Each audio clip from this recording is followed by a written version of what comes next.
Guys finally जो है solo levelling के सीजन 2 का एपिसोड 12 जो है रिलीज हो चुका है। और हाँ, वो फाइट जो कि देखने के लिए सब बेकाबू होकर रखे हुए थे, वो फाइट भी हमें आखिर दिखा दी गई, जिसके अंदर में जिनू और बेरू की फाइट जो है फाइनली कंप्लीट हो गई है। और इसके अंदर में जिनू ने जो बेरू को बहुत बुरी तरीके से मारा, सही बता रही है। एपिसोड भी जो बहुत बैंग लेवल का, और सही में जो एपिसोड बहुत तगड़ा था। इसे देखने के लिए मुझे जो बहुत पापड़ बेलने पड़े हैं। सही में रात में 2-3 बार मेरे सर्वर तो क्रैश कर गए, लेकिन फिर भी जो है फाइनली मैंने ये एपिसोड जो है देख ही लिया। और एपिसोड देख के जो है बहुत मजा आया। सिर्फ मैं एक ही बात कहना चाहूंगा, ये जो सोलो लेवलिंग के जो क्रिएटर्स का जो है यहाँ पे दिमाग है, मैं इसकी तारीफ करूँ कि इन्होंने जो है हर एक क्लिफ हैंगर पे ही जो यहाँ पे खत्म करते जाके, जैसे कि लास्ट एपिसोड के अंदर उन्होंने जो खत्म किया तो क्लिफ हैंगर था जहाँ पे जिनू जो सीधा जेजू आइलैंड पे एंट्री करता है। और आज से क्लिफ हैंगर ही बहुत तगड़ा था, जहाँ पे इन्होंने जो ऐसी जगह पे इन्होंने स्टोरी खत्म किया कि मैं देख के यहाँ पे परेशान हुआ कि सालों ने कहाँ पे जो है ये जाके स्टोरी खत्म की है। लेकिन कोई बात नहीं गाइस, फिर भी जो है सोलो लेवलिंग का जो ये फाइट सीन है जो जेजू आइलैंड देखने मजा आ रहा है। सोलो लेवलिंग वालों ने जितने भी यहाँ पे कांड करके रखे हुए एनिमे के साथ में और मानवा के साथ में जो इन्होंने चेंजेस किए हैं जेजू आइलैंड की ये वाली हाइट को देखने के बाद जो मैं इन सभी चीजों को जो इग्नोर करता और मैं एडमिट करता कि उन्होंने बहुत तगड़ा काम किया है यहाँ पे। तब जो बकवास के बिना किसी देरी के जो एपिसोड 12 को जो यहाँ पे स्टार्ट करता हूँ कवर करना डिटेल में। लेकिन उससे पहले मैं तुम्हें याद दिलाता हूँ कि आखिर जो है एपिसोड 11 के अंदर आखिर हुआ क्या था। तो तुम्हें याद ही होगा कि जेजू आइलैंड के अंदर जैसे जो कोरियन हंटर्स एंटर करते हैं, वो लोग जो है उनका काम होता है कि एंट क्वीन को मारकर उन्हें जो है उस चेम्बर को क्लियर करना था। और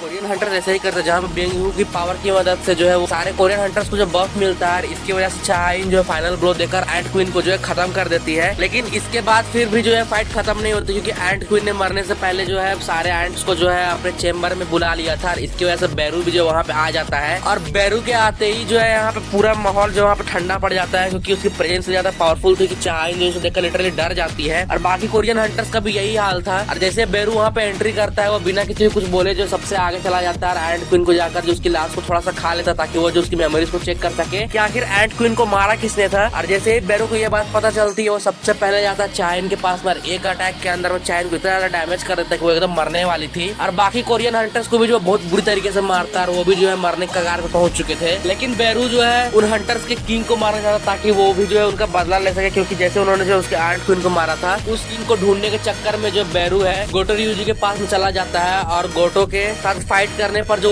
एक अटैक के अंदर में गोटो का सर काट के अलग कर देता है। और ये चीजें जो हमें आज के एपिसोड में कंफर्म कर दी गई है कि गोटो का सर काट के उसे जो अलग कर दिया था। उसके बाद फिर बेरू को पता चलता है कि उसका जो किंग है वो नहीं, क्योंकि गोटो ज्यादा पावरफुल था नहीं, क्योंकि उसने जो वन शॉट कर दिया था। और लिटरली बेरू ने जो है जापान के 10 में से 7 एस रैंक के हंटर्स को भी जो यहाँ पे खत्म कर दिया था। इसके बाद फिर जो है सीन सीधा शिफ्ट हो जाता है कोरियन हंटर्स पे, जहाँ पे उन्होंने एंट किंग को तो मार दिया, लेकिन इसके बाद फिर जो है सारे एंट्स जो है क्वीन के चेम्बर की तरफ आने लग जाते हैं। और इसकी वजह से जो है सारे कोरियन हंटर्स की हालत ही ज्यादा खराब हो जाती है कि वो लोग जो है कुछ कर नहीं पा रहे थे, क्योंकि उनकी हालत पहले ही बेरू ने खराब कर दी थी। और अब वो जो उनके पास उसका ऑप्शन नहीं बचा था। ऐसा लग रहा था कि सारे हंटर्स जो है मारे जाएंगे। अचानक से जो है सारे हंटर्स के शैडोज में जो जिनू ने अपने शैडो सोल्जर्स को छोड़ के रखा हुआ था, वो जो है उस शैडो से बाहर आ जाते हैं। और वो लोग जो है उन एंट्स को रोक लेते हैं और जिनू को एक सिग्नल देता है। जैसे जिनू को यह बात पता चलती है, जिनू जो है अपने शैडो सोल्जर्स की मदद से जो है अपनी लोकेशन को स्विच कर लेता है और अपनी आर्मी को लेकर जो जेजू आइलैंड में एंट्री कर लेता है, जहाँ पे स्टार्टिंग के अंदर में ही आयरन, इग्रिस, टैंक और टस्क जो है मिलकर सारे एंट्स को क्लियर करने लगते हैं। ये देखकर जो है सारे हंटर शॉक्ड हो जाते हैं कि जिनू आखिर यहाँ पे क्या कर रहा है। और ठीक इसी समय में सीन शिफ्ट हो जाता है दूसरी तरफ, जहाँ पे जो लाइव ब्रॉडकास्टिंग चल रही होती है जेजू आइलैंड रेड की, वो बेरू के आने के बाद किसी वजह से जो यहाँ पे रुक जाती है। और उनका कम्युनिकेशन भी जो है सारे लोगों से टूट जाता है, जहाँ पे जापान के हंटर एसोसिएशन के लोग जो है सारे हंटर से कांटेक्ट नहीं कर पा रहे होते, और जापान के भी हंटर से उनका कोई कनेक्शन नहीं था। तो जल्दी से जो है कनेक्शन को स्टार्ट करने की कोशिश करते हैं। और इसके अलावा जो ब्रॉडकास्टिंग थी वो भी जो है रुक गई, जिसको सभी लोग जो परेशान हो रहे थे यहाँ पे कि आखिर जो है उस रेड के अंदर में हुआ क्या है। और इसके बाद फिर सीन सीधा शिफ्ट हो जाता है जिनू की तरफ, जहाँ पे जिनू जो है जेजू आइलैंड में जैसे ही एंटर करता है, उसके शैडो सोल्जर्स जो है एंट्स को यहाँ पे ठिकाने लगाने लगते हैं। और जिनू जो है बहुत सारा पोषण सारे कोरियन हंटर्स देता है, जिसकी वजह से उनकी जो एचपी है वो फिर से हील हो जाती है। यही पोषण जो है वो चाइन को भी देता है, लेकिन चाइन का डैमेज कुछ ज्यादा ही खतरनाक था। इसकी वजह से जिनू के पोषण भी जो उस पर काम नहीं कर रहे होते, और बहुत तेजी से जो है चाइन की हालत और खराब हो रही थी। और अगर ऐसे ही चलता रहता तो वो मर जाती। इसलिए जिनू जो है डिसाइड करता है कि वो जो है उस जगह को क्लियर करेगा और वो रास्ता बनाएगा उनके जाने के लिए, ताकि वो जो है जाइन को लेकर वहां जा सके। और वो बिल्कुल ऐसा ही करता है। लेकिन तभी अचानक से यहाँ पे कुछ ऐसा होता है जिसकी वजह से सारे लोग जो शॉक्ड हो जाते हैं। बेरू जो है वापस से वहाँ पे आ जाता है। इसके बाद सारे एंड जो है रास्ता देते हैं बेरू को आने के लिए, और बेरू जो है सीधा एंटर कर जाता है क्वीन के चेम्बर में, जहाँ पे उसकी मुलाकात जिनू से होती है। और जिनू को जो है अब उसे खत्म करना था अगर चाहे इनको अगर से बचाना था तो। और ठीक इसी समय में जो ब्रॉडकास्टिंग भी चालू हो जाती है, और जैसे ही जो है जिनू बेरू को देखता है वो जो है बेरू की तरफ बढ़ने लगता है, एकदम उसके पास चला जाता है। और सारे लोग जो है ये ब्रॉडकास्ट लाइव देख रहे होते हैं, क्योंकि पहले जो है ब्रॉडकास्ट के अंदर में कुछ समय का डिले किया गया था ताकि अगर कोई भी चीज हो जाए खराब तो उसे जो है यहाँ पे सेंसर किया जा सके। लेकिन दूसरी बार जब ब्रॉडकास्टिंग स्टार्ट होती तो एकदम लाइव ब्रॉडकास्ट जिसमें कुछ भी एडिट नहीं किया जा सकता था। और जैसे ही सारे लोगों को ये पता चलता है कि संग जिनू जो है जेजू आइलैंड के अंदर में एंट्री कर चुका, सारे लोग जो शॉक्ड हो जाते हैं। जहाँ पे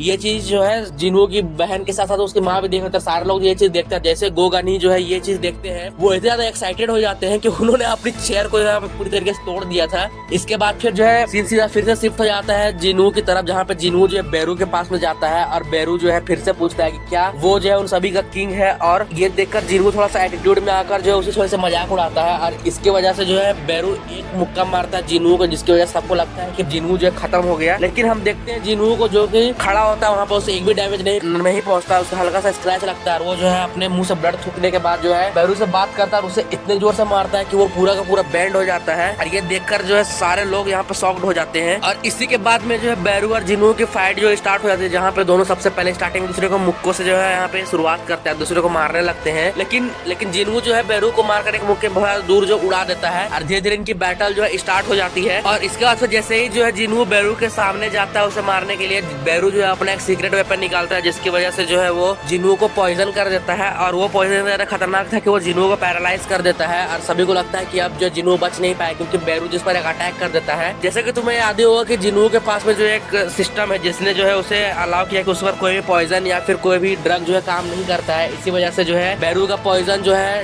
इनफेक्टिव हो जाता है और जिनू उसी से हील कर लेता है। इसके बाद फिर वो जो है बेरू को यहाँ पे बहुत बुरी तरीके से मारता है। और इसके बाद फिर जिनू जो है उसके इमोशंस को फील कर पाता है कि वो जो थोड़ा सा यहाँ पे डर रहा है जिनू से। लेकिन जिनू के पास भी सेम वही हाल था कि जिनू को भी डर था कि अगर उसने जो है फाइट जल्दी खत्म नहीं की तो चाइन जो है बच नहीं पाई, तो उसकी हालत और ज्यादा खराब होती जा रही थी। फिर दूसरी तरफ जो सीन सीधा शिफ्ट हो जाता है जापान के हंटर एसोसिएशन तरफ, जहाँ पे ब्लेड गिल्ड का जो वाइस मास्टर था जेजू आइलैंड क्रिएट में पार्टिसिपेट कर रहा, वो जापान के हंटर एसोसिएशन में कॉल करके ये बताता है कि जापान के जितने भी एस रैंक के हंटर्स आए तो उसमें से 10 में से 7 लोग जो है मारे गए हैं, जिसके अंदर में गोटो रियोजी भी शामिल है। तो इसी वजह से वो जो है डिसाइड करता है कि जितने भी बच्चे हुए एस रैंक के हंटर्स लोगों को जो रिट्रीट करने के लिए कहता है। और उनका प्लान होता है कि वो लोग जो है कोरिया के एस रैंक के हंटर जो कि एंड क्वीन को मारने के बाद डैमेज होके आए थे वहाँ पे, वो जैसे जो बाहर निकलेंगे वो लोग उन पर अटैक करके उन्हें जो मार देंगे, ताकि जापान जो है कोरिया के एस रैंक के गेट्स पर कब्जा कर सके। और जितने भी रिसोर्सेस वहाँ से निकलेंगे वो उनका यूज करेंगे और जापान जो इस तरीके से कोरिया को डोमिनेट करेगा। लेकिन यहाँ पे कुछ ज्यादा ही उल्टा हो जाता है कि जितने भी जापान के बड़े एस रैंक के हंटर्स वो सारे लगभग मारे जाते हैं, लेकिन कोरिया के हंटर जो जिनू की वजह से अभी तक जो जिंदा थे। इसके बाद फिर सीन सीधा फिर से शिफ्ट हो जाता है बेरू की तरफ, जहाँ पे बेरू जो है जिनू से फिर से लड़ने लगता है। और जब जिनू जो है उससे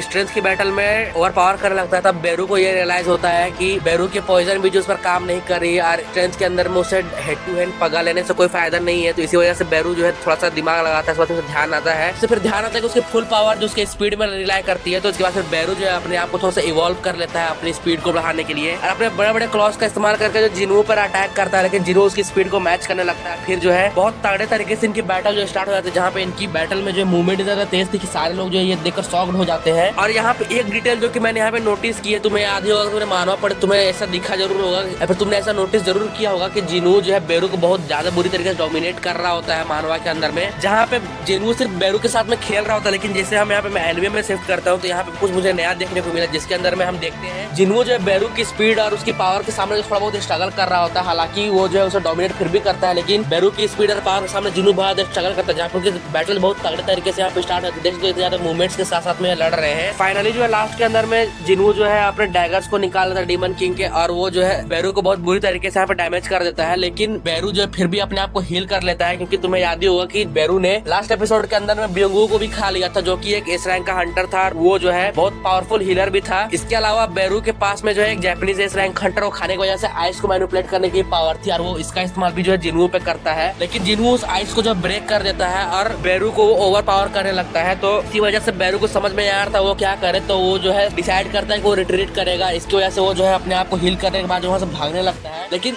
जिन्वू जो उसे भागने का मौका नहीं देता और वो जो उस पर फिर से अटैक करता है और बहुत बुरी तरीके से उसे डैमेज कर देता है। फिर बेरू के पास कोई ऑप्शन न दिखने पर बेरू जो है अपनी आर्मी को जिन्वू पर अटैक करने के लिए कमांड कर देता है, लेकिन फिर जिन्वू अपनी आर्मी को जो है बुलाता है और उसे जो है मोनार्क डोमेन के अंदर में जो अपनी आर्मी की पावर को बढ़ा देता है, जिसकी वजह से सारे शैडो सोल्जर्स मिलकर जो है बेरू की आर्मी पर जो है भारी पड़ने लगते हैं और टस्क लास्ट में जो फाइनल ब्लो देते हुए सारी आर्मी को जो जला देता है। और ये देखने के बाद जो है बेरू के पास में कोई ऑप्शन नहीं बचता, तो वो फिर से अपने आप को हील करके जो है डिसाइड करता है कि उसे किसी भी तरीके से जो वहाँ से भागना है और वो जो भागने की बार बार कोशिश करने लगता है, लेकिन जिन्वू जो है बेरू को भागने का मौका नहीं दे रहा होता और वो जो है उसे बहुत बुरी तरीके से मारता है। यहीं पे जो है बेरू खत्म हो जाता है। इसके बाद फिर मा डोंगसुक जो है जिन्वू को बुलाता है क्योंकि चाहाइन की हालत जो और ज्यादा खराब हो चुकी थी यहाँ पे। फिर जिन्वू के पास उसका ऑप्शन दिखने पर जिन्वू जो है लास्ट में एलेक्सर ऑफ लाइफ को ट्राई करता है ताकि वो जो है चाहाइन को बचा सके, लेकिन वो पोर्शन भी जो है चाहाइन पर काम नहीं कर रहा होता। और ये देखने के बाद जो है समझ में नहीं आ रहा होता कि यहाँ पे क्या होगा। जिन्वू कुछ सोच रहा होता कि आखिर उसे करना क्या है। ठीक यहीं पर जो है इन्होंने सोलो लेवलिंग के 12 एपिसोड को जो खत्म कर दिया। ये देखने के बाद मैं भी जो परेशान हो गया था कि इन्होंने जो यहाँ पे बहुत गलत जगह पे यहाँ पे इस एपिसोड को खत्म किया, क्योंकि जिन्होंने जो है मानवा नहीं पड़ी है उन्हें जो है यहाँ पे पता भी नहीं चला कि आगे आखिर यहाँ पे होने क्या वाला है। तो तुम मुझे बताना गाइस कि अगर तुमने मानवा नहीं पड़े तो क्या तुम्हें लगता है कि जिन्वू चाहे इनको बचा पाएगा या नहीं। कमेंट्स में अपने आइडियाज जरूर बताना मुझे। और इसी के साथ में जो है ये वीडियो यहीं पे खत्म होती है। अगर तुमने वीडियो यहाँ तक देखी है तो तुम्हें वीडियो जरूर पसंद आई होगी, तो वीडियो को लाइक कर चैनल को सब्सक्राइब कर देना। और इसका एपिसोड 13 आने वाला है तो मुझे जो है फॉलो कर लेना ताकि मैं जो है चैप्टर 13 का डिटेल एक्सप्लेनेशन तुम तक जो सबसे पहले पहुंच सके। फिलहाल आज की वीडियो के लिए बस इतना ही गाइस। अगर मैं तो मिलता है ब्रांड न्यू उड़ीसा, तो थैंक्स फॉर वॉचिंग।